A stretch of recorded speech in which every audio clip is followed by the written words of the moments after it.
Standing tall for centuries in the Bamiyan Valley of Afghanistan, the colossal Buddha statues were awe-inspiring, monuments to the region's rich Buddhist heritage and its role as a crossroads of ancient civilizations. Carved directly into the cliffs during the 6th century, these towering figures once symbolized harmony and cultural exchange.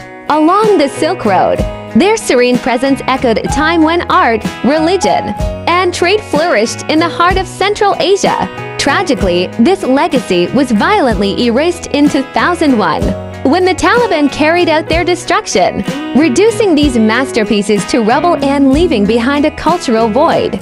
Nestled 130 kilometers, 81 miles, northwest of Kabul at an altitude of 2,500 meters, 8,200 feet, the Bamiyan Buddhas were monumental carvings that stood as silent witnesses to Afghanistan's rich Buddhist heritage. Carbon dating reveals that the smaller Eastern Buddha, measuring 38 meters 125 feet, was constructed around 570 CE, while the larger Western Buddha, at 55 meters 180 feet, was completed around 618 CE. These dates place their creation during the Hephthalite rule, a period when Buddhism flourished in the region.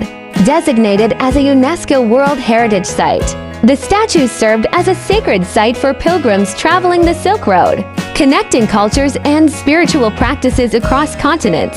The Buddhas embodied a sophisticated blend of Greco-Buddhist art that evolved from the Gandhara tradition. The larger figure, called Salsal, meaning the light shines through the universe, was regarded as male, while the smaller, known as Shamama, or Queen Mother, was seen as female. Both statues were reliefs, merging seamlessly into the sandstone cliffs from which they were carved. The figures' bodies were sculpted directly from the cliffs, with details like faces, hands, and robes modeled in a mixture of mud and straw, coated with stucco, and painted for added depth and expression. Salsal was adorned with a carmine red hue, while Shamama was painted in vibrant multicolored tones.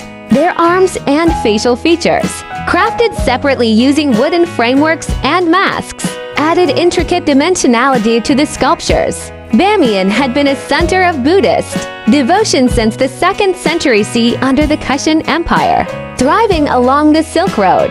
This continued until the region fell under Islamic rule after the conquests of 770 CE, culminating in Turkic Ghaznavid control by 977 CE. Despite political upheavals, the Buddhas endured, even surviving the devastation wrought by Genghis Khan in 1221, which obliterated much of the valley's population.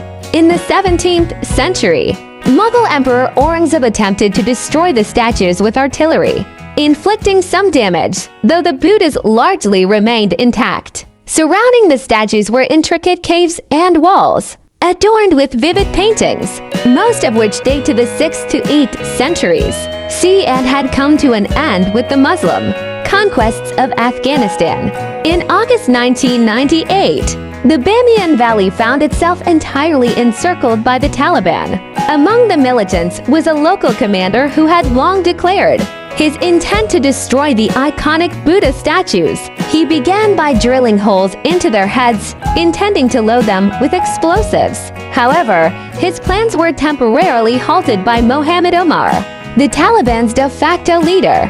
Despite this intervention, others damaged the smaller Buddha's head using dynamite, targeted the larger Buddha's groin with rocket fire, and set tires ablaze at its head, leaving visible scars on these ancient monuments. On March 1, 2001, the Taliban officially announced a directive to destroy all statues depicting human forms in Afghanistan, declaring them un-Islamic.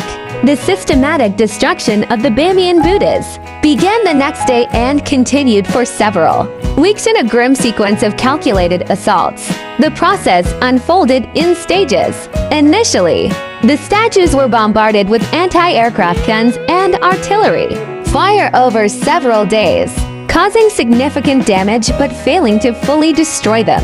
Taliban Information Minister Qudratullah Jamal acknowledged the complexity of the task, stating, "The destruction work is not as easy as people would think. You can't knock down the statues by dynamite or shelling. As both of them have been carved in a cliff, they are firmly attached to the mountain. To overcome these challenges, the Taliban escalated their efforts, placing anti-tank mines at the base of the niches. These mines were triggered by falling rock fragments from artillery fire, amplifying the destruction. Finally, men were lowered down the cliff face to insert explosives directly into holes, drilled into the statues. Even then, complete obliteration proved elusive. When one explosion failed to destroy the face of one of the Buddhas, a rocket was fired, leaving a gaping hole in the remnants of its stone visage. Various theories have sought to explain what prompted Taliban leader Mullah Omar to order the destruction of the statues, further complicated by seemingly shifting narratives of the events as relayed by Omar and senior Taliban officials. On the 6th of March 2001, British newspaper The Times quoted Omar as stating, "Muslims should be proud of smashing idols. It has given praise to Allah that we have destroyed them." In 2004, following the American invasion of Afghanistan and his exile, Omar explained in an interview, "I did not want to destroy the Bamiyan Buddha. In fact, some foreigners came to me and said they would like to conduct the repair work of the Bamiyan Buddha that had been slightly damaged due to rains. This shocked me. I thought, these callous people have no regard for thousands of living human beings, the Afghans who are dying of hunger. But they are so concerned about non-living objects like the Buddha. This was extremely deplorable. That is why I ordered its destruction. Had they come for humanitarian work, I would have never ordered the Buddha's destruction."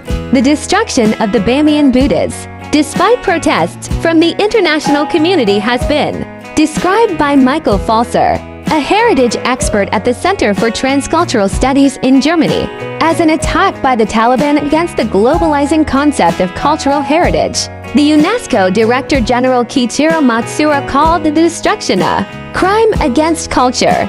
It is abominable to witness the cold and calculated destruction of cultural properties which were the heritage of the Afghan people and, indeed, of the whole of humanity. Please subscribe this channel.